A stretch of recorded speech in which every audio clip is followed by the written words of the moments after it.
सब के लिए कहीं न कहीं हम खुद भी जिम्मेदार हैं।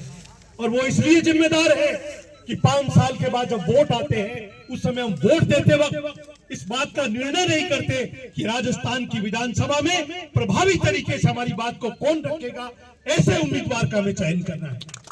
हमारे सामने रतन चौधरी जी के रूप में एक शिक्षित महिला हमारे बीच में है जो इन खींवसर की जाई जल भी है। हमें इस बात का फक्र होना चाहिए कि हमारे खींवसर के एक छोटे से गांव से पैदा हुई बालिका MBBS करती है, MD करते हैं और पूरे राजस्थान के अंदर जाकर के और इस खींवसर का नाम, खींवसर का परचम लहराते हैं। ऐसा उम्मीदवार हमारे बीच में मौजूद है। हम सबको इस बात पर विवेचना करनी चाहिए, चिंता करनी चाहिए। ये हमारा आजादी का आंदोलन होकर के और देश को जो आजाद कराया इंडियन नेशनल कांग्रेस ने कराया। आज आपके सामने सम्राट लोग झोली फैला करके आपके पास वोट मांगने के लिए आए हैं, तो ये आपको जो ताकत दी है ये भारत के संविधान ने दी है, इंडियन नेशनल कांग्रेस ने दी है, देश की आजादी ने दी है। इससे पहले कौन आता था हमें वोट मांगने के लिए? कौन पूछता था हमें आकर के हमारी समस्या के बारे में?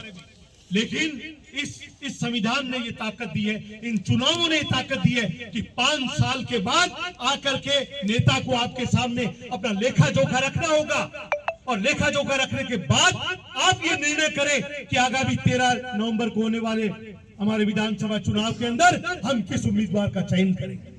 तो इस चयन के अंदर हम कोई गलती नहीं करें, पूरी सावधानी के साथ, पूरी ईमानदारी के साथ, पूरी निष्ठा के साथ एकजुट होकर हम इस बात का विचार करें कि आज हमें एक बहुत अच्छा मौका मिला है, बहुत अच्छा अवसर मिला है कि एक सम्राट परिवार है, पढ़ा लिखा परिवार है।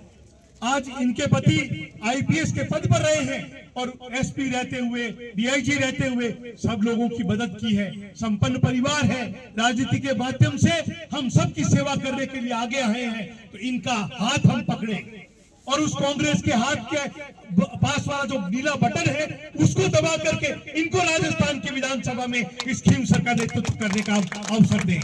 अगर ये हम मौका चूक गए तो हम ऐसी गलती अगर हम कर गए तो इसको हमारी जो नौनिहाल पीढ़ी है वो हमें आगे माफ नहीं करेगी। हमारी गलतियां, हमारी कमियां हमें आगे बढ़ने पर रोकती है। इस बात का हम ख्याल रखें और इस बात को भी ध्यान में रखें कि जो लोग यहाँ मौजूद हैं और जो लोग मौजूद नहीं हैं उनको भी, हमारे परिवार के लोगों को, हमारे समाज के लोगों को, हमारे इष्ट मित्रों को, दोस्तों को, परिवारों को, महिलाओं को, बच्चों को, सबको इस बात के प्रेरित करें कि इस बार एक बहुत अच्छा अवसर आया है और एक मजबूत पढ़ी लिखी महिला जिसको लंबा राजकार्य का अनुभव है, जो राजस्थान की विधानसभा में जाकर के सरकार की नाक में नकेल डालकर इस क्षेत्र का विकास करने के लिए प्रतिबद्ध है, ऐसी महिला को हम चुने। इसके लिए मैं आप लोगों से गुजारिश करना चाहूंगा कि 13 तारीख को हम सब मिलकर के एकजुट होकर के कांग्रेस के चुनाव चिन्ह हाथ के सामने वाले बटन को दबा करके और हम इस बात का निर्णय मजबूती के साथ करें। नौजवानों से आह्वान करना चाहूंगा कि आप सब मिलकर के एकजुट होकर के इस 13 तारीख को एक त्योहार के रूप में मनाएं और त्योहार के रूप में मना करके जो लोग ढकोसले करते हैं, झूठी बातें करते हैं, धर्म के नाम पर बांटने की कोशिश करते हैं, जाति के नाम पर बांटने की कोशिश करते हैं, उनको सबको सबक सिखाने का मौका है।